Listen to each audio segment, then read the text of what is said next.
Esta es una actividad que encabezamos del Instituto de la Comisión Jóvenes del Colegio de Abogados de Mariano General Rodríguez, y tenemos el privilegio de contar con esta hermosa mesa. Bueno, agradecemos la participación.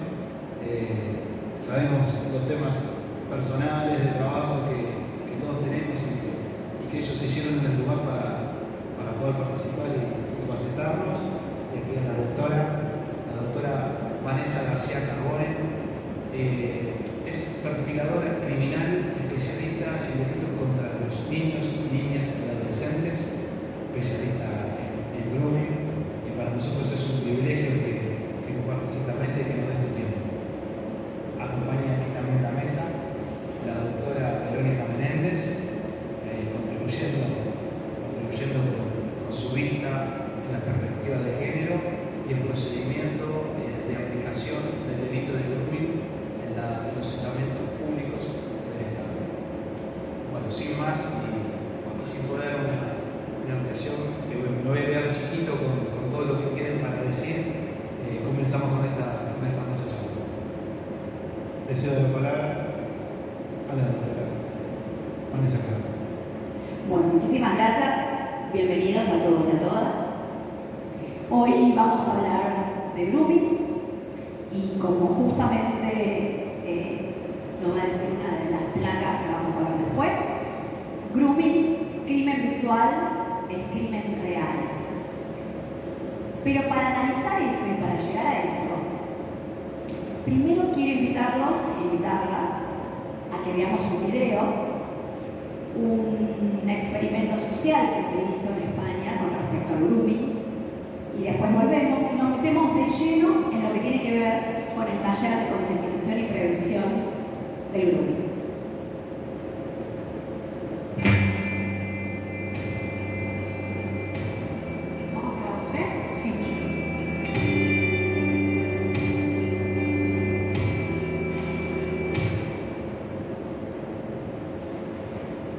Madre mía. Bienvenida. Vas a conocer a estos chicos. Pero ojo, solo chateando con tu móvil. Irás descargando candidatos hasta que quede solo uno. Adelante.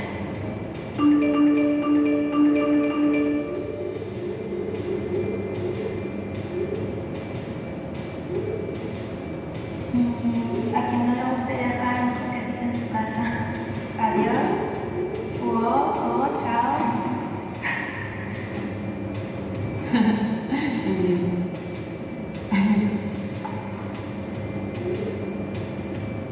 Que eso me lo dice mucha gente para ligar conmigo.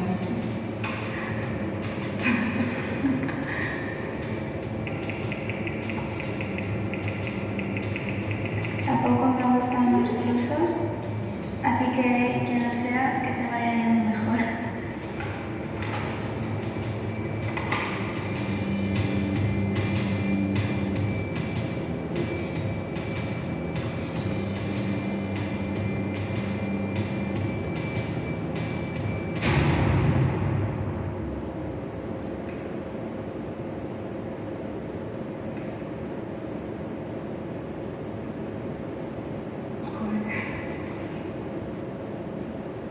Tranquila, que soy un actor. Y esto es un experimento. Pero si no andas con cuidado en las redes sociales y hablas con desconocidos, te podría ocurrir algo así. No me lo esperaba. Pero me alegro de que no haya pasado en la vida real.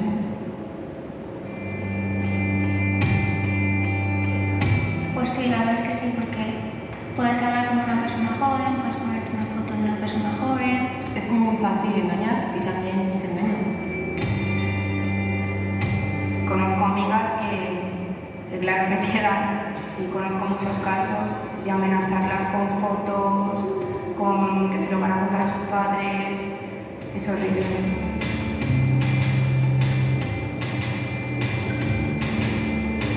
Ante una situación como esta, lo primero que hay que hacer es decírselo a tus padres. Yo se lo diría.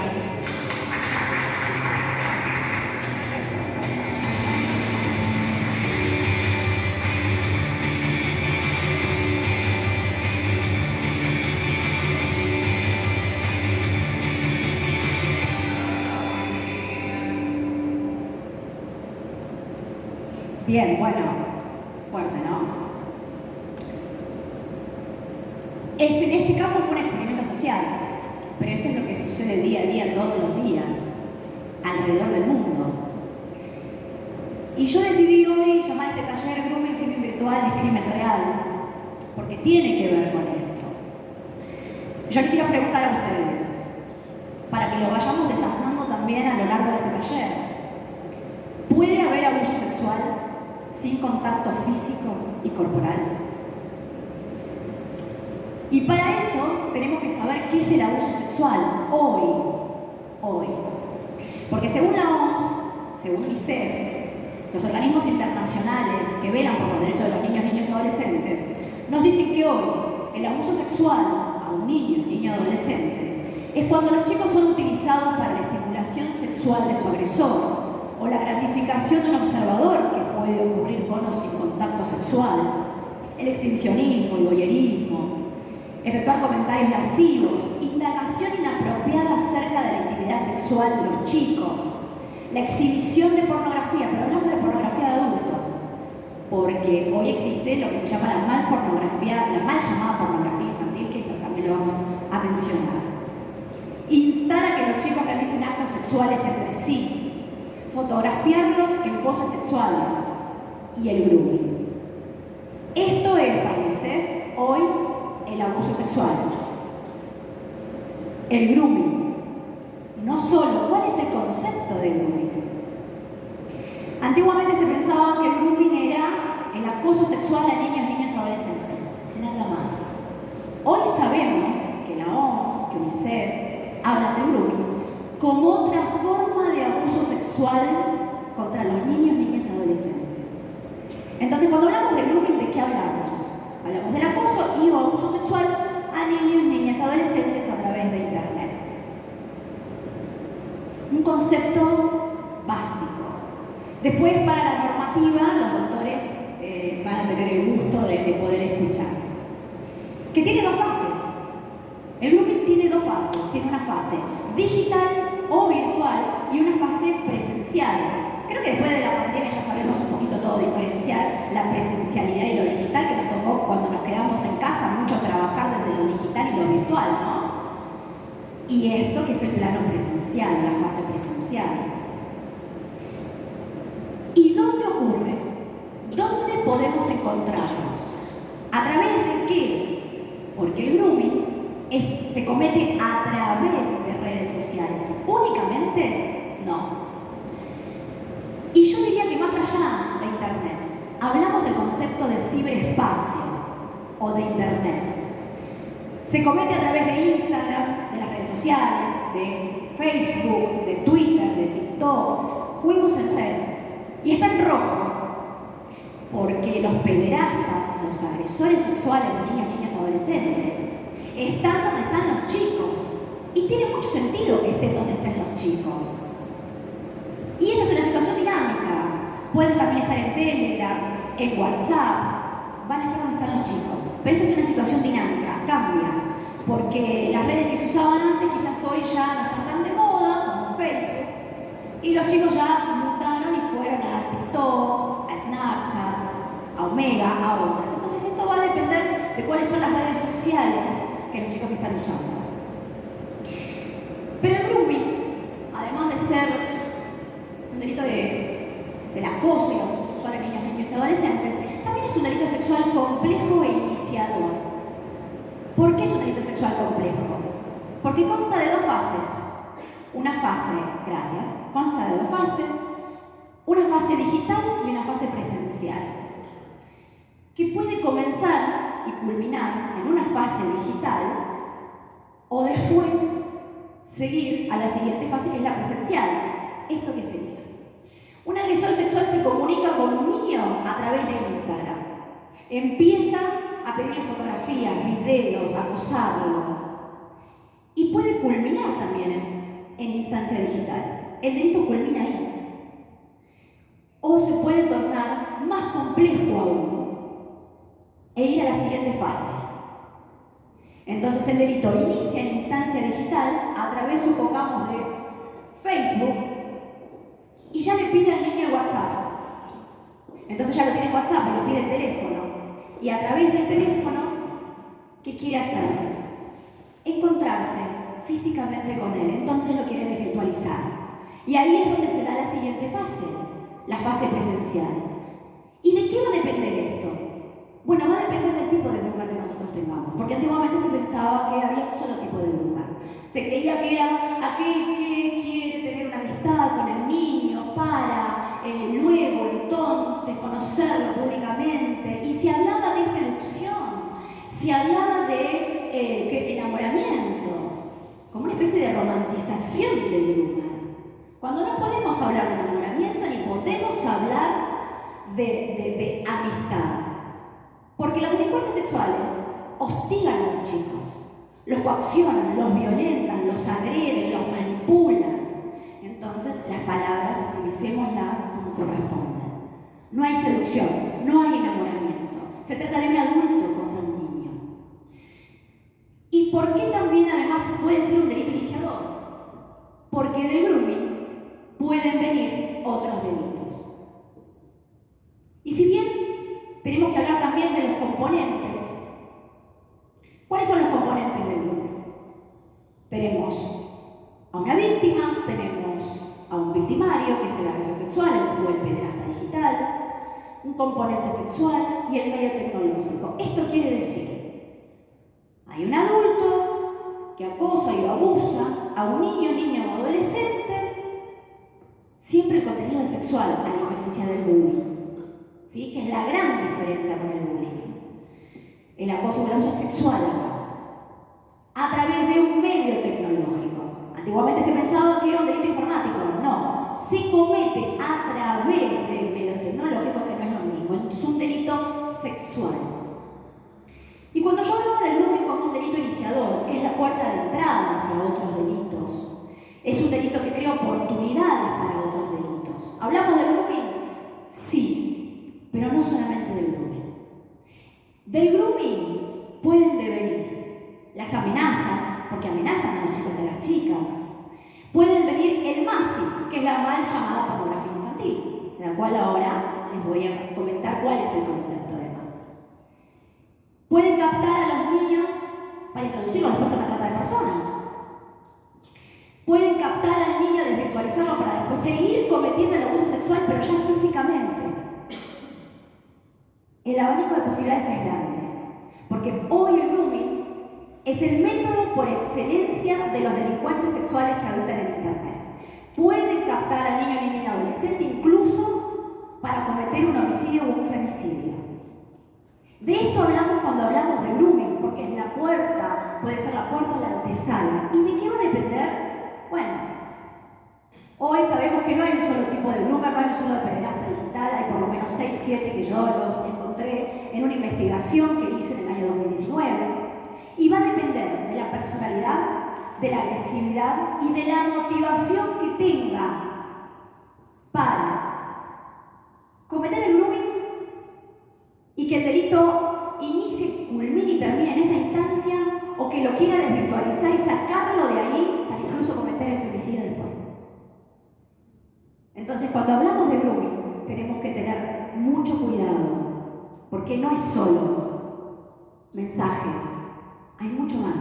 Cuando yo me refería al MASI como uno de los delitos también que pueden venir del grooming, me refiero, ¿qué es el MASI? Es la mal llamada pornografía infantil. El material de agresión sexual o abuso sexual contra niños, niñas y adolescentes. ¿Por qué lo llamamos así hoy? Y esto también es hacer prevención.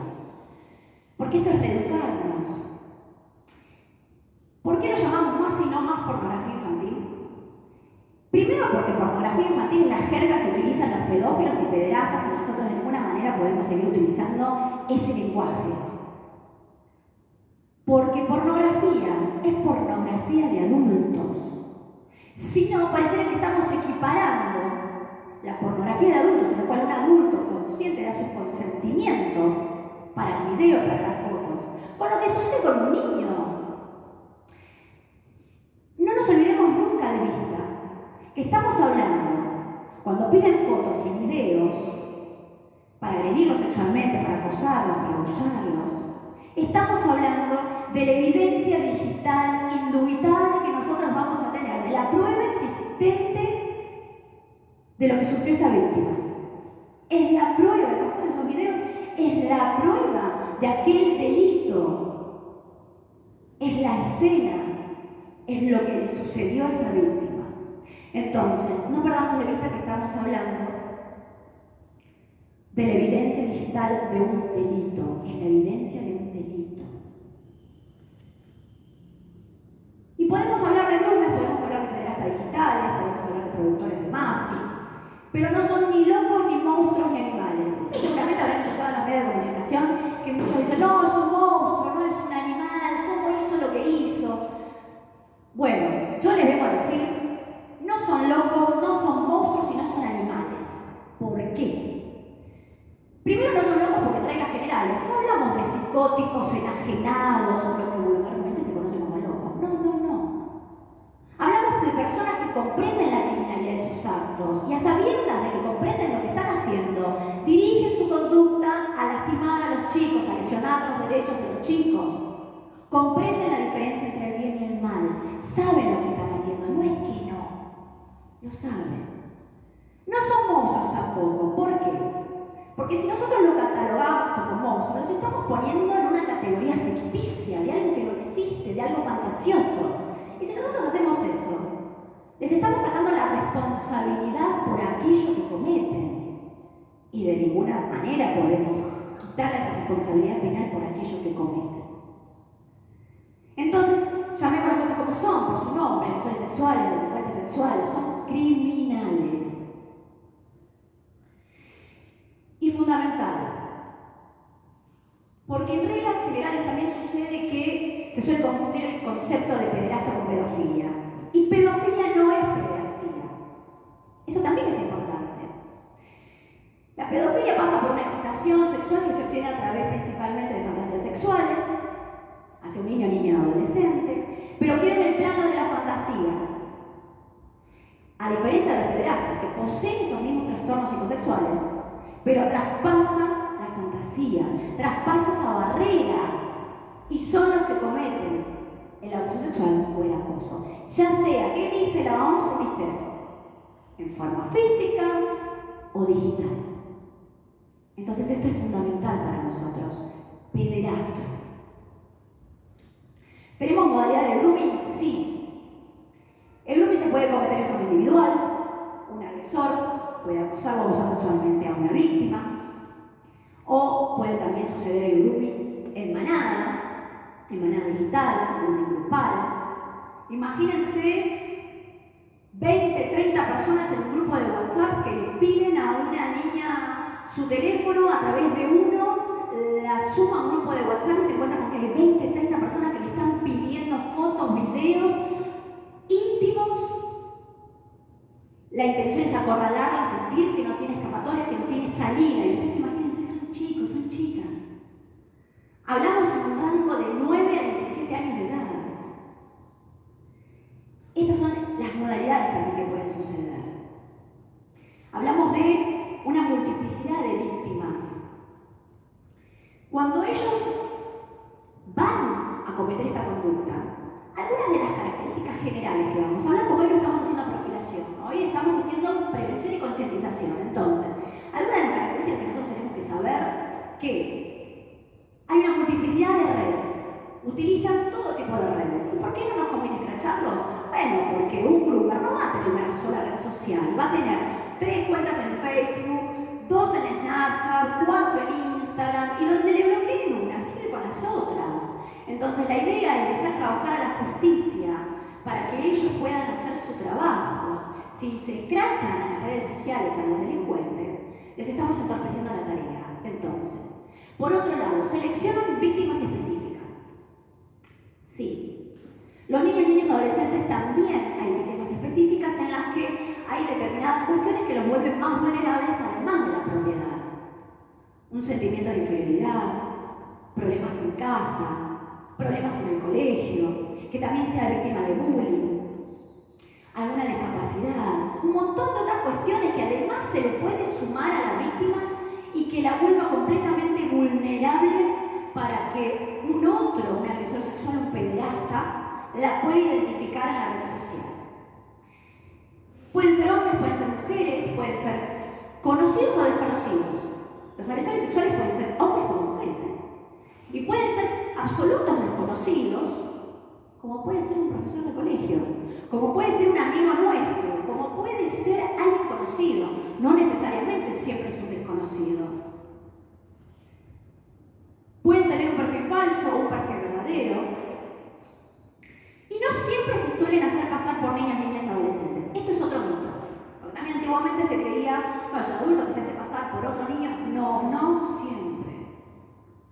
A veces, incluso puede optar por decir que es una mujer cuando es un hombre o viceversa.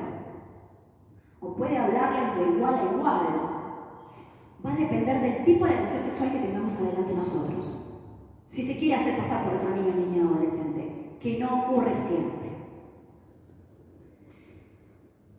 Bueno, por supuesto, como estábamos hablando antes, hay una etapa de búsqueda, va a seleccionar víctimas específicas, una multiplicidad de víctimas, siempre, siempre. Esto ocurre siempre. Porque puede estar hablando con una chica en México, en España, en Argentina.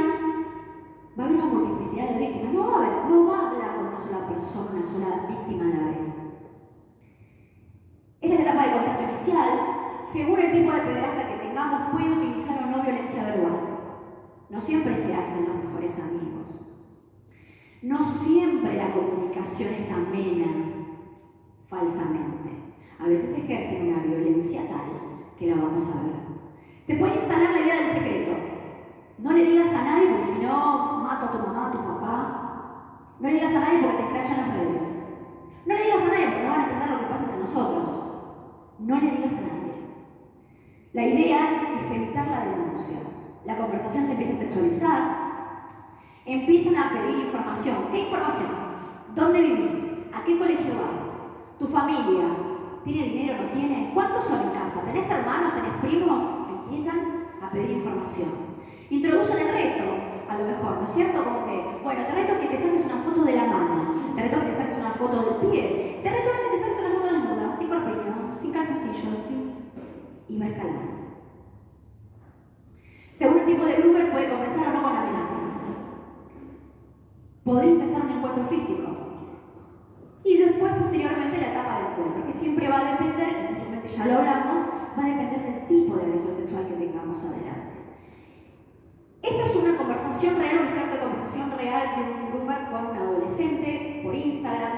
Quiero que lean y que se den cuenta de la violencia comunicacional a la hora de hablar. No siempre tienen una comunicación empática con el otro, en el que intentan ver cuáles son sus gustos. Bueno, si sos de River, soy de River. Si sos de Boca, bueno, yo también. No. Miren esto, unas ganas de escracharte tengo el número de tu hermana, el de tu amiga, no te das cuenta que puedo hacer spam, hice un Snapchat, un tweet tuyo, ya vas a ver. Ya estoy subiendo todo. Memba, querés ser famosa. Puedo ver a quién seguís, lacra inmunda. Un adulto se lo dice a un niño. Te voy a escrachar, te voy a pegar una súper escrachada en todos lados. Esto es algo que sucede. Y miren esta conversación, qué distinta que es. Este es otro caso del 2006, por supuesto muy relevante para la Argentina, el caso de Micaela Ortega y el asesino Jonathan Luna, que comenzó con grooming y su intención era asesinarla y abusarla sexualmente, intentarla. ¿Se dan cuenta que la comunicación cambia totalmente? Acá él sí busca una escucha empática. ¿Tenés lugar en tu casa? Me peleé con mi mamá, le dice ella. Sí, gordo, te van con todas. ¿Dónde vivís? Información. No sé cómo ir, le dice ella. Tengo una solución, gordita. Acá él se estaba haciendo pasar por otra chica, por otra adolescente como ella, para compartir gustos. Ella era de River. Entonces él, sí, yo también soy de River, pero se hacía pasar por una nena. ¿Para qué? Se había peleado con la mamá. Entonces, ella le pide si se podía quedar en la casa, pensando que era una nena como ella. La cita. Le dice, te voy a buscar mi primo. Dice, te vaya a buscar mi primo. Bueno, cuando se encontró con el primo, resulta que el primo no era el primo, que Rochi de River, que se hacía pasar acá, tampoco era Rochi de River,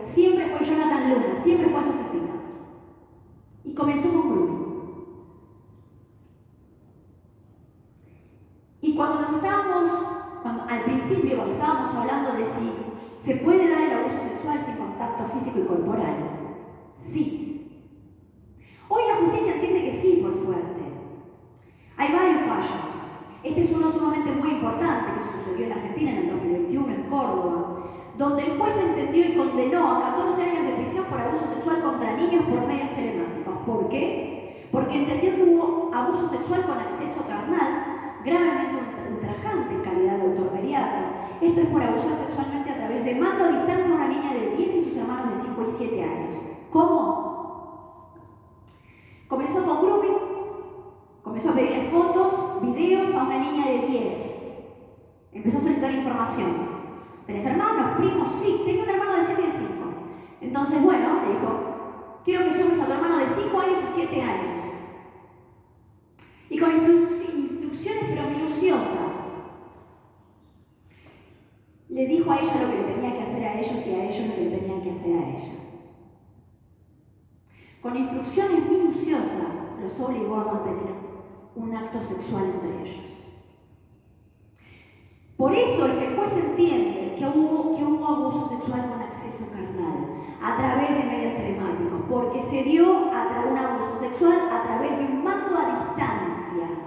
Un otro que le decía lo que tenían que hacer. Y comenzó con grooming. También hay otro caso, juegos en red, se los traigo porque también juegos en red están. ¿Y cómo pegan? Bueno, en este caso, en el 2002, es un poco más viejo, pero es interesante porque son reincidentes.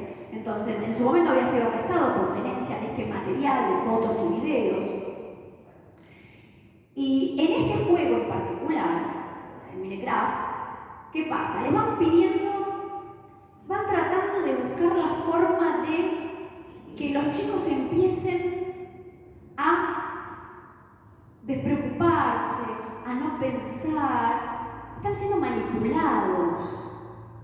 Entonces de repente les dicen, bueno, te doy un regalo, una espada de diamante falsa en el juego, o monedas en el juego, tarjetas de crédito para la red, o códigos de juego. Entonces así van de alguna manera ganándose la confianza, les pide el teléfono, ya lo tienen WhatsApp, y después se puede producir el encuentro.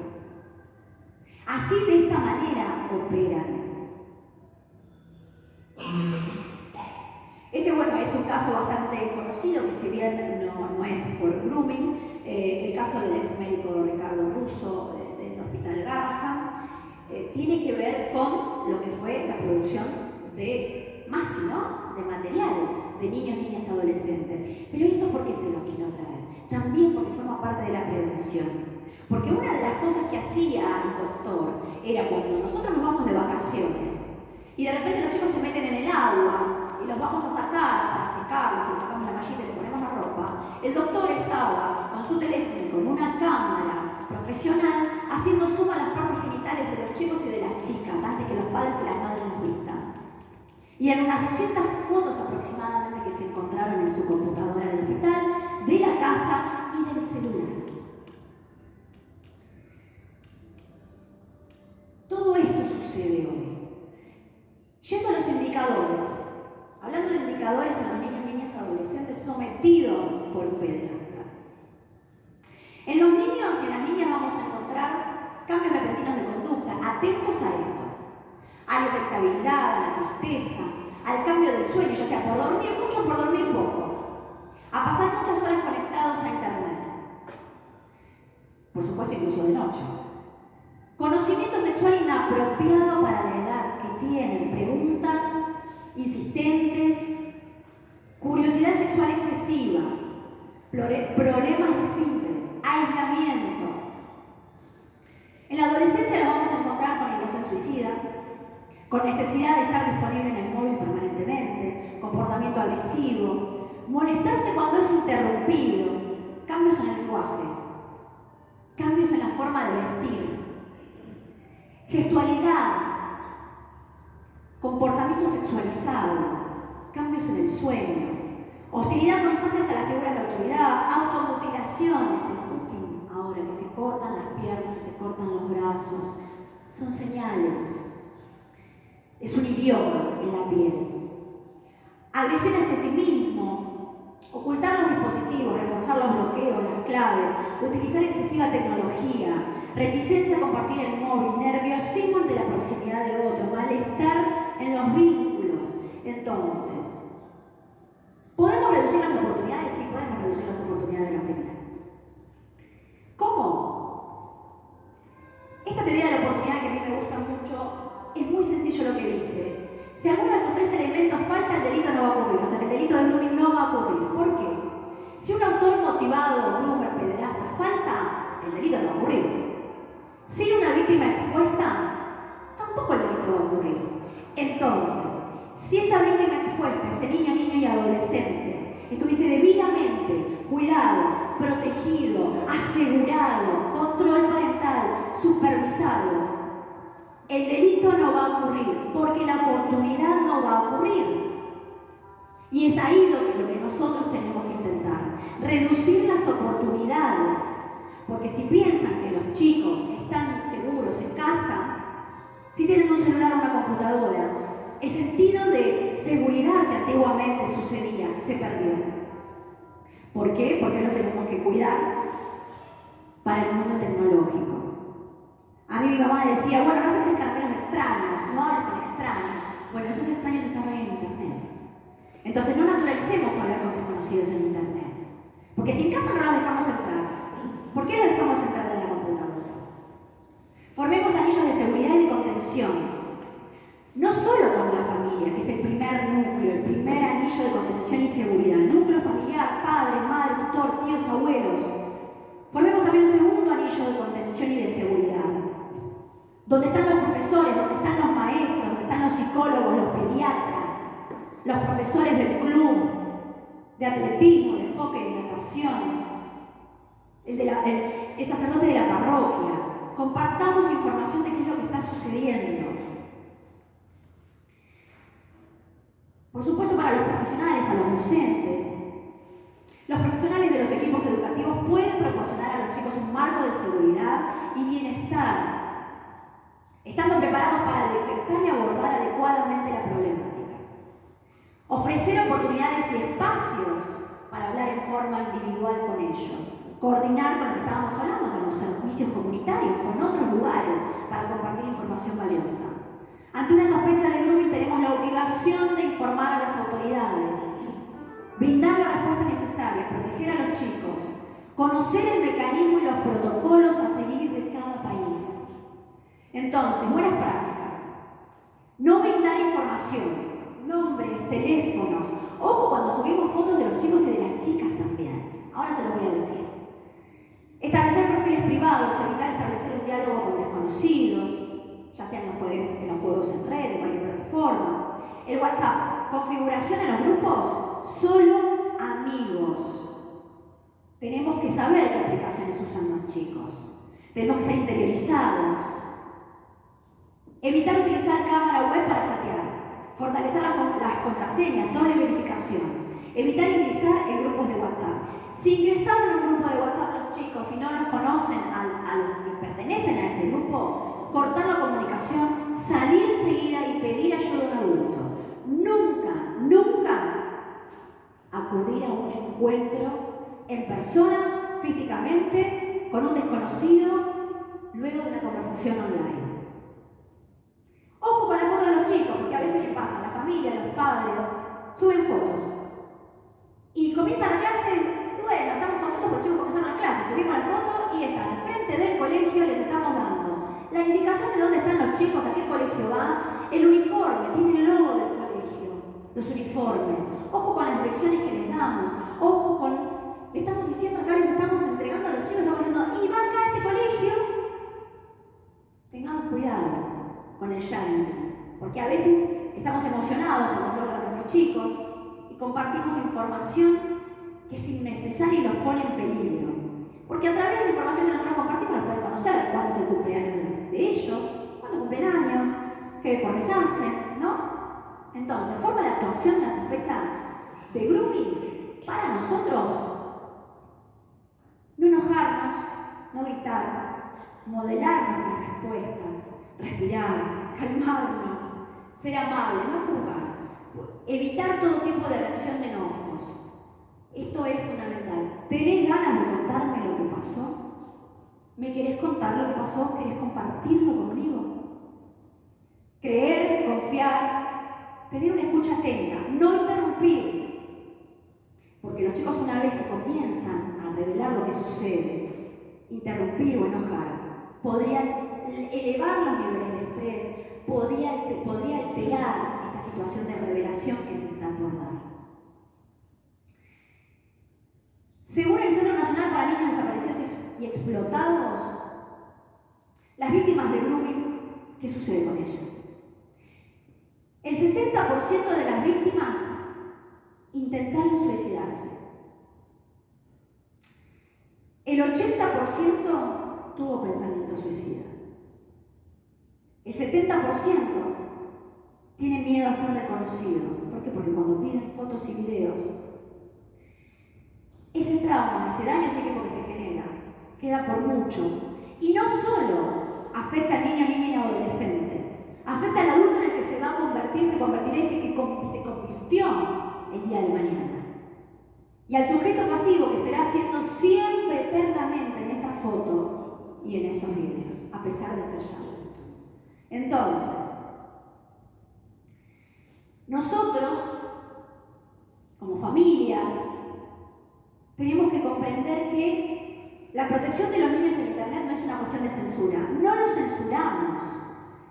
Por el contrario, se debe procurar preservar y aumentar las libertades fundamentales, tales como la libertad de expresión, la libertad de información, el derecho al respeto por la vida privada. Nosotros somos quienes los protegemos. No los invadimos, no los censuramos. Ellos son quienes los invaden. Ellos son quienes los censuran y le coartan la libertad de información, de expresión y los coaccionan a través de Internet. No nosotros. Y por último, no importa lo que crean, no importa lo que vean, porque siempre será la punta del iceberg. Muchísimas gracias a todos y a todas y les voy a ceder la palabra a mis compañeros. Acá les dejo mis redes sociales también porque necesitan que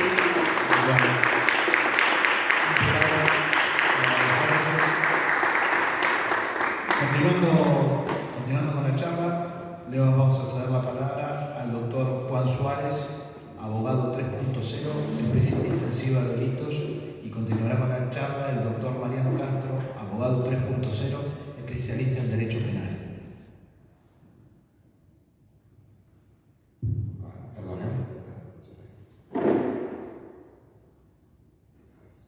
Bueno, buenas tardes a todos. Gracias a todos los integrantes de la mesa y a la gente del Colegio de Abogados Moreno General Rodríguez por invitarnos. Sumándonos un poco a lo que decía la perfiladora Carbone, me parece que es un tema de actualidad y más allá de que estamos llegando al final del año, sería bueno introducir esto o llevarnos esta idea a las casas de que los ciberdelitos no se toman vacaciones, ¿sí?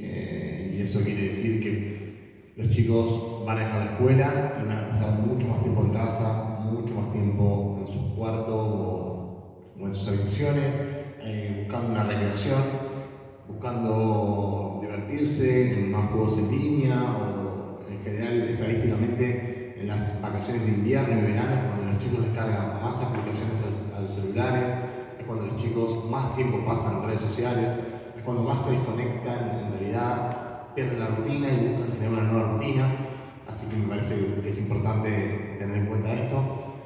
Más allá del delito puntualmente, habíamos hecho algunas placas con Mariano, que es mi socio y amigo, los dos somos ex miembros del Poder Judicial.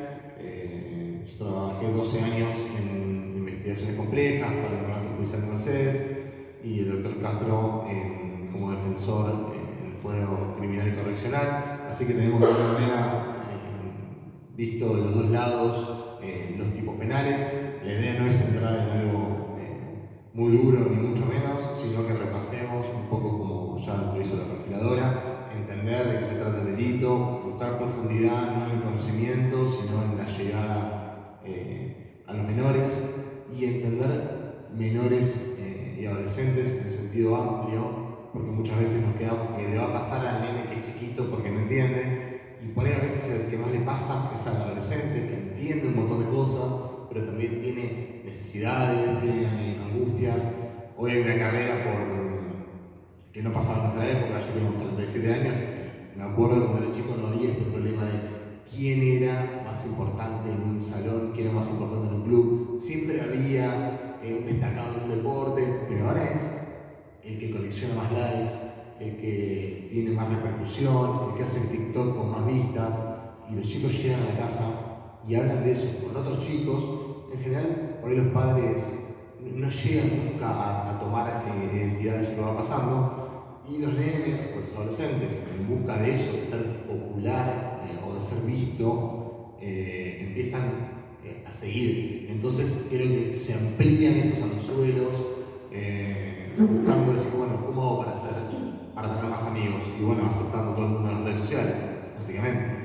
¿Cómo hago para recibir? Por ahí nos pasa la verdad también. Yo tengo una consultora y me encantaría que tenés 150.000 seguidores, pero bueno, la idea es, quiero que me siga gente que me interese que me siga, no coleccionar. Pasarles esta idea a los jóvenes, decir, bueno, vos armate un grupo en tus redes sociales, pero que es un vínculo sano, gente que te sume, a la que conozcas, y darles una idea de que ellos son libres, pero como todos, ellos van convirtiéndose a poco de chicos a adolescentes y de adolescentes en adultos, pero ese alcance de la libertad tiene que ser consciente, tiene que ser compartido, tiene que ser charlado en casa, en un núcleo familiar. Nosotros hablamos bastante en clubes, creo que los clubes también tienen que estar al tanto de esto, como decía Carbone, otros ámbitos, o sea, los grupos scouts, que acá en provincia hay un montón, los grupos barriales de cualquier tipo, llegar con esta información para ponernos un poco más a la orden del día.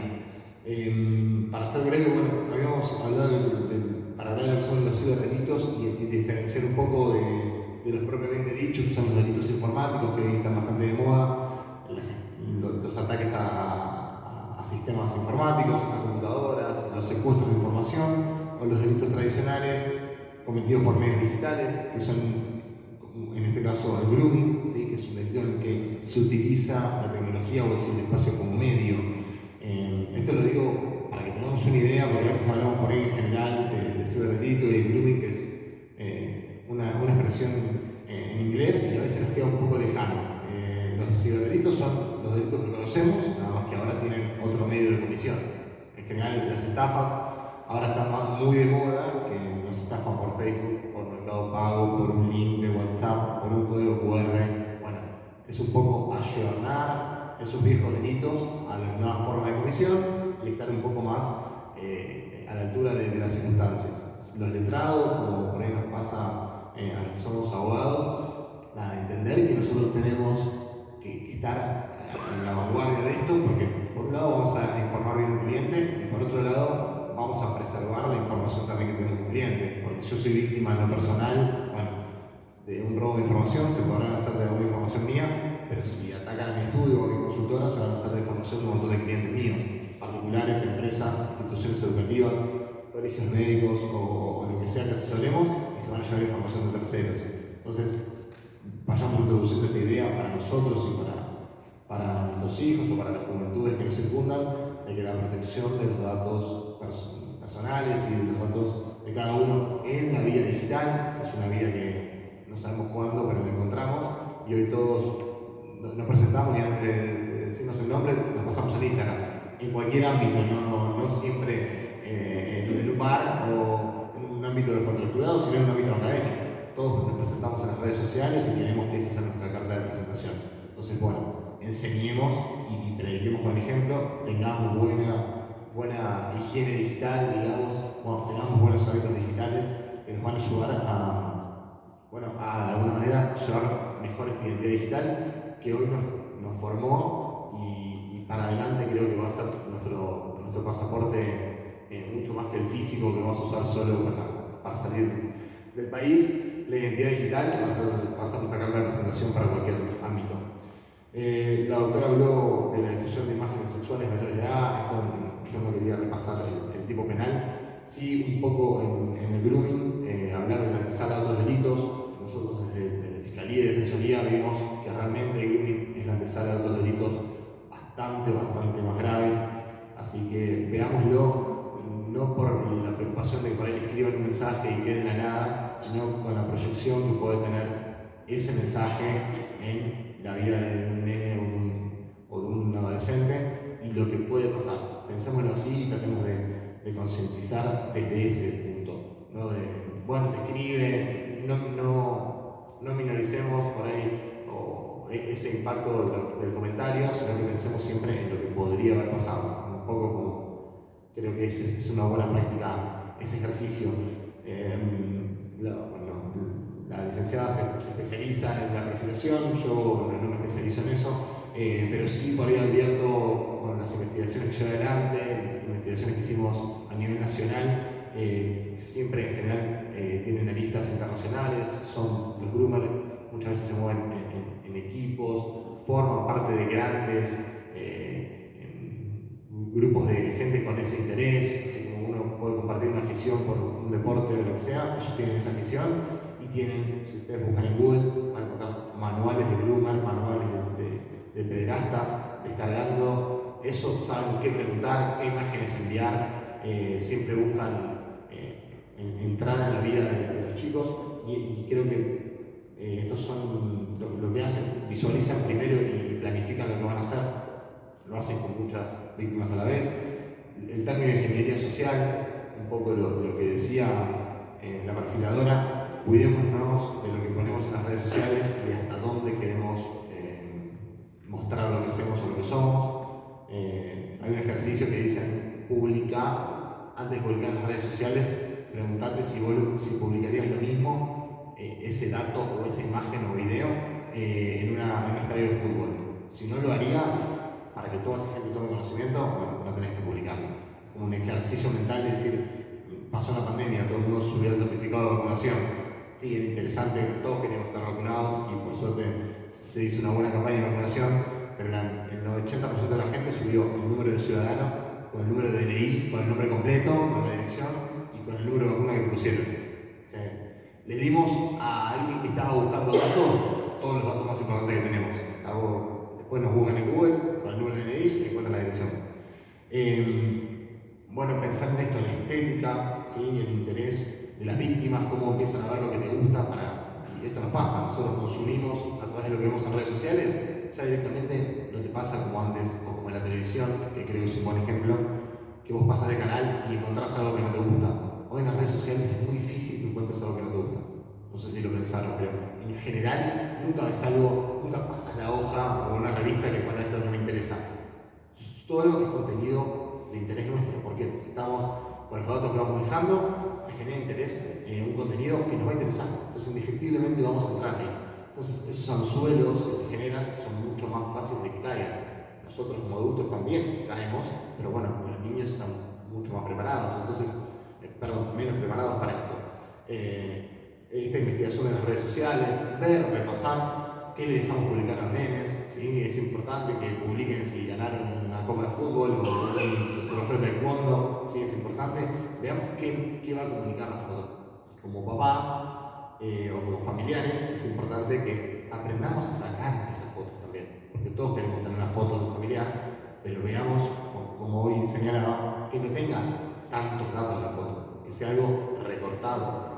¿Sí? Que no sea algo que nos pueda, que vea esas fotos y se entere media vida mía. Bueno, después, cómo actúan esto, ya lo repasó, de cómo empiezan a generar tráfico un ida y vuelta, en busca de eso. Todos queremos likes, todos queremos bonificaciones en un juego, todos queremos puntos, o todos queremos, de hecho, le pasa a los grandes, delito de estafa fue el que más creció en la pandemia, y nos llegaban mensajes que decían, te vas a ganar, si apretás en este link, te vas a ganar algo, y es poco probable que te gane nada en esta época que está todo carísimo, nadie te va a regalar nada. Entonces, tenemos que tener esa idea de que a veces buscan eso como canal de llegada. Bueno, después el canal directo de diálogo, eso ya lo habíamos hablado. Bueno, generan temor en el menor y extorsión. No solo en el menor, acá lo hice un poco recortado, pero no solo en el menor, sino en el adolescente. ¿Y qué es el temor? El temor a volver público algo que no me beneficia. Siempre acá el fantasma, todos quieren ser famosos, pero nadie quiere ser famoso por algo malo. Este gran fantasma en que todos, bueno, yo subo todo lo que hago y el día que me va mal y quedé expuesto. Eso es una idea de las redes sociales y es algo que lo usan mucho los groomers y en la mayoría de los delitos digitales. Eso de, bueno, mirá que te escracho, o sea, ¿y qué me va a pasar? Y vas a quedar escrachado en la red social para la que vos prácticamente generás contenido todo el día. Y un vínculo de conflicto y de confianza en espiral le hacen creer que, bueno, si siguen o se rompen el vínculo, esto se va a agravar. Entonces, bueno, esto tiene un mínimo problema y yo si le mando una foto después no me molesta más, o si le respondo tal cosa, después por 1 o 2 días no me dice nada. Entonces creo que ese conflicto lo manejo hasta que llega un momento que eso va creciendo en una espiral de que después no puede salir. Prevención, el diálogo y la escucha en casa y en la familia. Y después, como segundo punto, la configuración de la privacidad. Repasar las redes sociales que manejamos, todo lo que hacemos en la vida digital y configurar la privacidad de tal modo que nos sirva para controlar y sobre todo para hacer un manejo seguro. Mariano, ¿querés compartir? Así nosotros seguimos viendo un poco y compartimos la charla con la gente. Sí, ¿qué tal? Buenas tardes a todos y a todas. La verdad que mis colegas de panel han sido muy claros, muy completos con sus exposiciones, pero a mí me pasa algo muy particular cuando estudiamos el tema del grooming, cuando escuchamos la fenomenología que trae este delito, que ya por sí ha sido bastante compleja su introducción en el Código Penal. A mí me interesa mucho un punto que ha marcado en la historia de este delito, que es el caso de Micaela Ortega, porque me parece que nos ha dado patrones de enseñanza en lo que es específicamente la prevención. Uno podría hablar mucho del grooming, incluso tenía reseñadas cuestiones sobre el tipo penal, la complejidad del tipo penal, pero en realidad, si ustedes me autorizan, a mí me interesaría repasar puntualmente esta experiencia. Micaela Ortega, yo doy por sentado que todos conocemos este caso. Para los que no nos conocen, Micaela Ortega era una niña de Bahía Blanca que el 12 de abril del 2016 tenía 12 añitos. Micaela usaba con frecuencia, le gustaban las redes sociales, de hecho usaba Facebook, y Mónica Cid, su mamá, intentando ser precavida, intentando prevenir lo que no pudo prevenir, había autorizado a Micaela tener Facebook con la condición de que compartieran la contraseña. Con eso Mónica pensó que estaba, en cierta forma, a un resguardo de cualquier peligro que podría llegar a tener la red social. Lo concreto es que ese día ustedes pudieron ver en un tramo de una lámina que pasó la doctora García, ese chat en donde cuenta y le dice a Rochi de River, su amiga, le pregunta si tenía lugar en la casa. Y le dice, sí, gorda, yo estaba con todas, no, porque me peleé con mi mamá. Y le propone que se traslade hasta el barrio donde supuestamente vivía su amiga, Villa Rosas, y le pregunta, ¿conoces el lugar? ¿Conoces cómo ir? No sé, no te hagas problema, tengo una solución, gordita. Mi primo te va a pasar a buscar, o mi primo te va a ayudar a que vengas a mi casa. La cuestión que ese día, Micaela, antes de irse, le dejó una carta a su mamá diciendo que se iba, que se quedara tranquila, que iba a estar todo bien, que iba a volver y que la amaba. Micaela no volvió más. Micaela se encontró, evidentemente, con quien era su amiga, y su amiga no era su amiga, era Jonathan Luna. Jonathan Luna, que como dato de color, era una persona que ya tenía antecedentes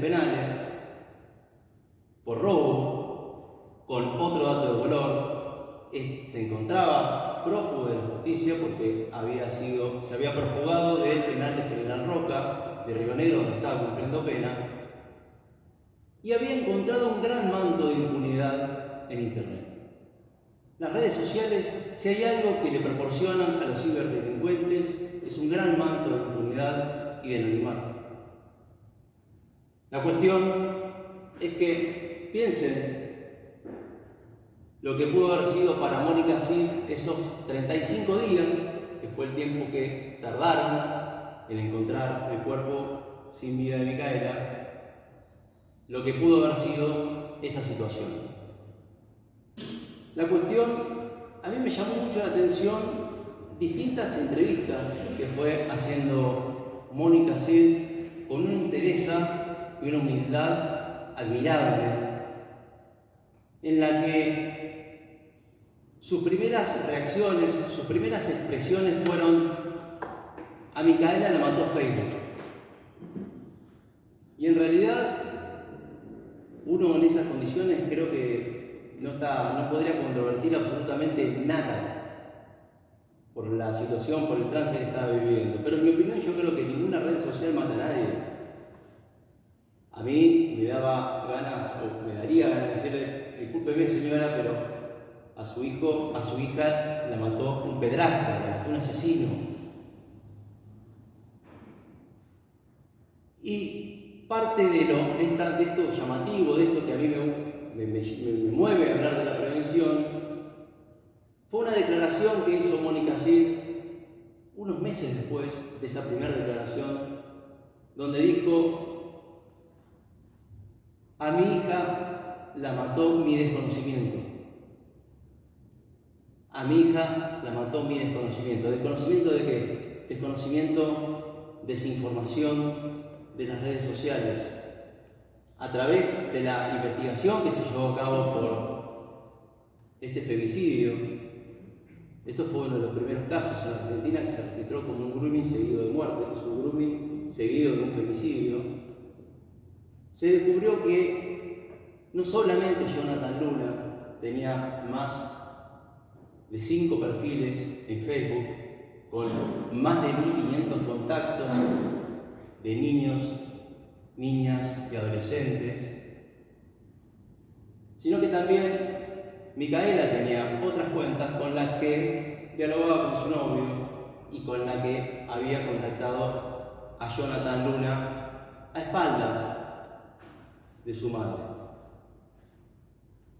Me parece muy interesante que en lo que es la prevención se pueda dotar a los chicos de información clara, completa, continua, porque la única forma de que los chicos puedan tomar parte de esa prevención es empoderarlos con esto, empoderarlos con campañas de sensibilización, campañas de concientización y con pautas claras de prevención, como lo explicó la doctora García.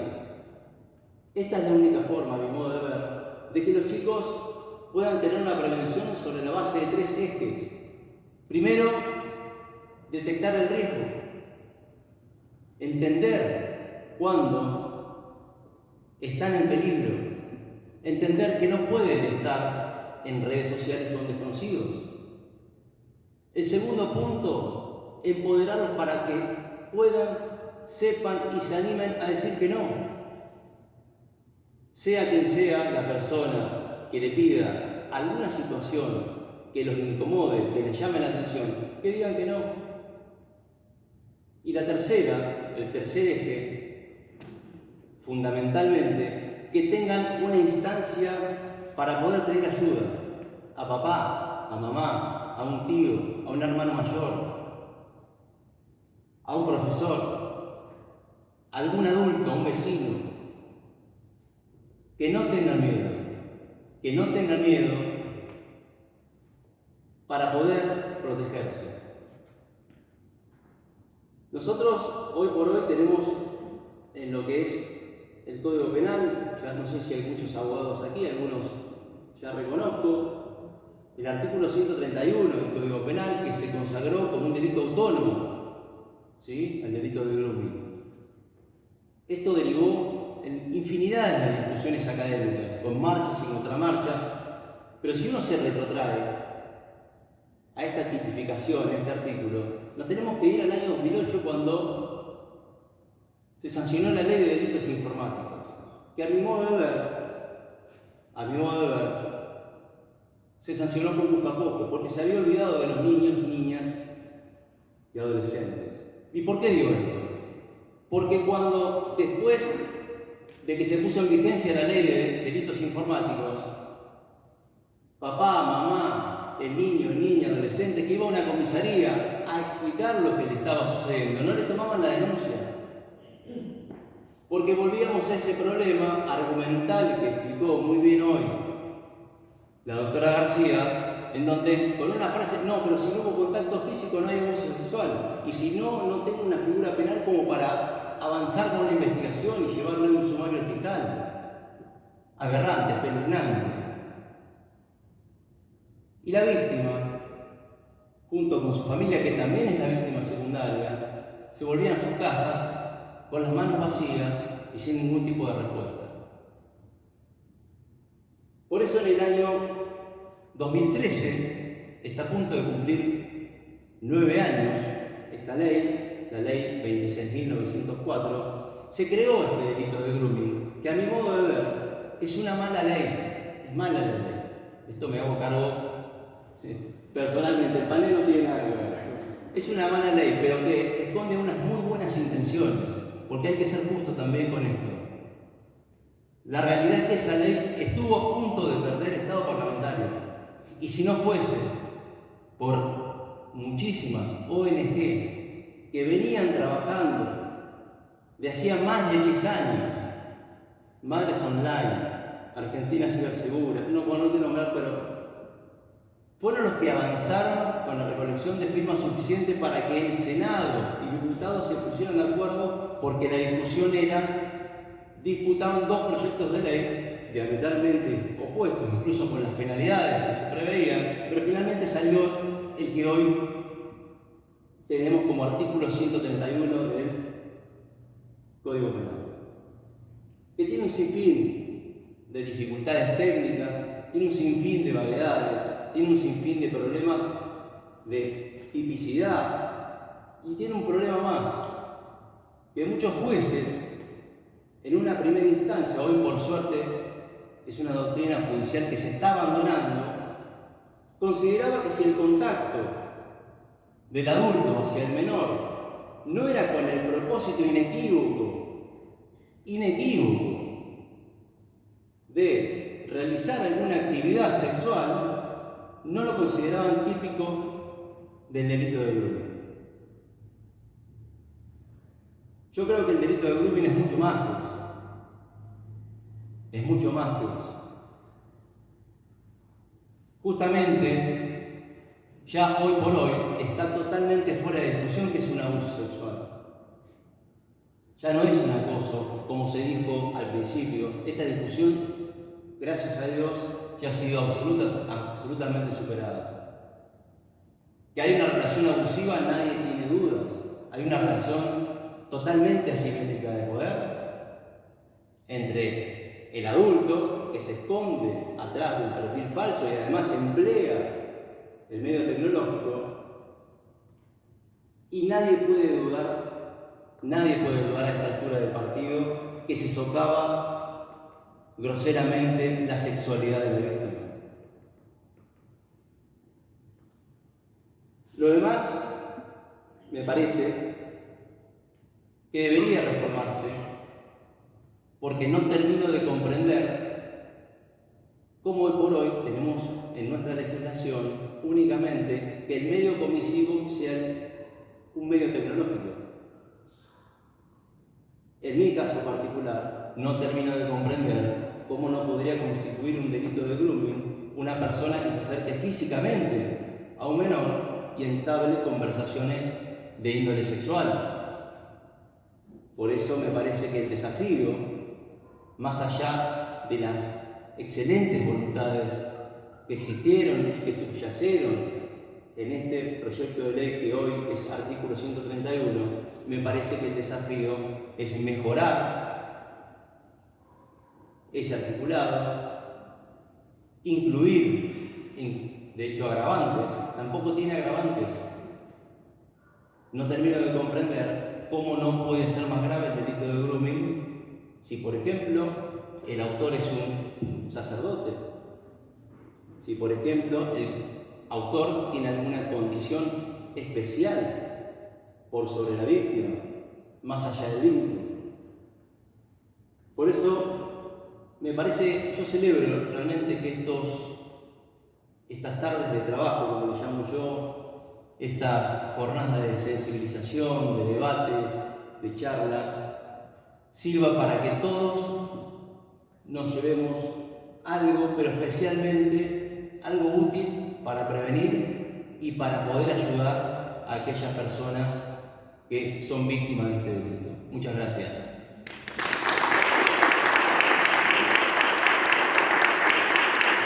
Bueno, agradecerles al doctor Castro y al doctor Suárez.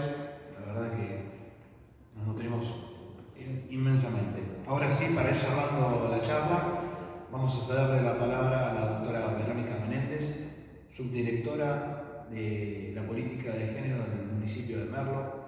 Asimismo, también es asesora legal del servicio local y dentro del Colegio de Abogados de Moreno General Rodríguez es vicepresidenta del Instituto de Género. Buenas tardes a todos. Bueno, como lo explicó acá mi compañero del colegio, yo soy subdirectora de políticas de género y asesora legal del servicio local del distrito de Merlo. Aunque ustedes no lo crean, es un delito más que común el que estamos hablando de. Las estadísticas son realmente altas, si bien no encuentran, como decía el doctor, la manera de hacer la denuncia muchas veces hoy en las comisarías de instrucción. Lo que nos pasa es que siguen marcando esto, que no encuentran el encuadre delictivo en el cual ponerlo. Nosotros, como política de Estado, lo que tenemos que hacer es brindar en el abordaje, es brindar la contención a la víctima, porque ya fue expuesta a actividades sexualizadas no acordes a su edad. La política de Estado fundamental es poder reparar lo que este niño, niña o adolescente sufrió, o niñas, porque también son víctimas las niñeces trans, que hoy están como más conocimiento, que son más atacadas y son más vulneradas, porque con tal de poder llegar a tener una vida normal, como plantean ellos, acceden a cualquier tipo de red social. El abordaje integral tiene que ver con la psicología, tiene que ver con una asesoría legal a los padres, con grupos de ayuda de crianza a los padres, porque también los padres no están acostumbrados o no tienen la habilidad que tienen estos niños para manejar las redes sociales. Como hablaban del caso de Micaela Ortega, ella manejaba más de un perfil para poder escapar al control de la madre. Charlar con nuestros hijos es lo más importante de nuestros hijos. Yo dentro del servicio, charlar con los chicos, explicarles que ellos son víctimas. Lo más importante es que los niños entiendan que son víctimas de adultos inescrupulosos que utilizaron algún tipo de ardid para llegar a convencerlos. Nosotros desde los servicios locales, no solo de Merlo, sino de los distintos servicios locales de toda la provincia, somos una parte importante de la construcción de la justicia para poder llegar al delito, porque con los informes técnicos que se producen dentro de los servicios son las herramientas que tienen los fiscales, lo pueden explicar los doctores, son las herramientas que tienen los fiscales muchas veces para poder llegar a condenar a estas personas, poder llegar a sacar un pedrasta más de circulación.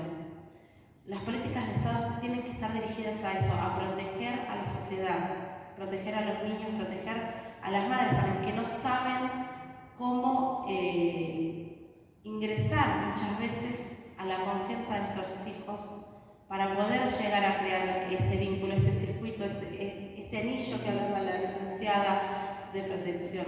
Los grupos de crianzas que dan hoy en los servicios locales son imprescindibles para poder llegar a un mayor campo, digamos, a poder llegar a que los padres comprendan cómo es la manera de acceder a los equipos técnicos de la escuela. Muchas veces dentro del servicio nosotros tenemos consultas de que no saben cómo resolverla, se encuentran, chocan con la situación y no saben cómo resolverla. La falta de información que manejan es lo que hace que esta gente pueda moverse con mayor impunidad. Por eso, no sé si hay maestros o hay parte de los equipos que habían sido invitados, lo ideal es poder asesorarse, no solo en los servicios locales, poder asesorarse en las fiscalías. Las fiscalías cuentan con mails, con teléfonos, que están dispuestos a brindar cualquier tipo de información que pueda llegar a orientar a un equipo técnico de una escuela para poder proteger a un niño. Están los servicios locales, están las distintas ONG. Las políticas de Estado están destinadas a esto, a la protección de la sociedad. Bueno, ahora sí, para ir cerrando. Perdón. Disculpe. No, ahí les dejamos, después lo vamos a enviar a quien le interese, para que sepan que hoy está bastante facilitado los canales de denuncia. Disculpame pero por lo que dijo, dije, bueno, repasemos esto. Está la aplicación del Ministerio de Seguridad de la Provincia de Buenos Aires, que es Mi Seguridad, la pueden descargar al celular, pueden desde ahí hacer una denuncia. Después sí hay un plazo para notificarla de 5 días, pero la denuncia va a estar hecha, nos van a llamar a la fiscalía y veremos si queremos seguir adelante o no. Ya está la denuncia facilitada muy brevemente, es súper intuitivo la aplicación, es sencilla. Por ahí le pueden llegar a trasladar esto a una persona que esté en un colegio, en alguna institución, que a veces no saben bien, y lo acompañan a la comisaría y por ahí están un montón de horas esperando que tomen la denuncia. Bueno, hay canales facilitadores de la denuncia. Después veremos el contacto con el Poder Judicial y con los servicios de protección, cómo podemos mejorarlo, pero la denuncia, que es el primer acto material de puesta en conocimiento de las autoridades, me parece que está simplificado a través de esa aplicación, y también por un correo electrónico de las fiscalías en turno de la Provincia de Buenos Aires. Todas se componen de la palabra denuncias y el departamento judicial en el que estemos. Denuncias Mercedes, denuncias San Isidro, @mpba.gov.ar. Ahí mandamos una denuncia sin formalidades. La puede escribir cualquier persona como si fuera un cuento o brevemente. Yo fui víctima de tal delito. Eso es una denuncia. Se va a generar un número de proceso penal y así se va a iniciar la investigación. Entonces, acercarnos más a una idea, por suerte, la pandemia trajo esto, una idea de denuncia remota que es fácil, es práctico. Muchas veces no sabemos, no tenemos el tiempo, las instituciones no saben cómo canalizar, empiezan a buscar que una autoridad tiene que ir. No, vos si tenés a un chico en tu salón o en tu club, podés denunciar como mayor adulto, ponerte en cabeza de eso, más allá de comunicarlo a los familiares o a las autoridades, cumplir con lo institucional, podés hacer la denuncia y ya poner un conocimiento de las autoridades. Te devuelvo para eso. Bueno, agradecerte, Juan, la aclaración y bueno, poner a disposición todos los elementos con que cuenta la justicia de la provincia. Agradecer, para ir cerrando, la presencia y acompañamiento del doctor Lorenzo, que bueno, nos acompañó en las actividades, a la concejala del municipio de General Rodríguez, Ana Martino, también miembro del Colegio de Abogados del Moreno General Rodríguez, y bueno, agradecerles a todos por tomarse este tiempo y acompañarnos. Desde ya, muchas gracias.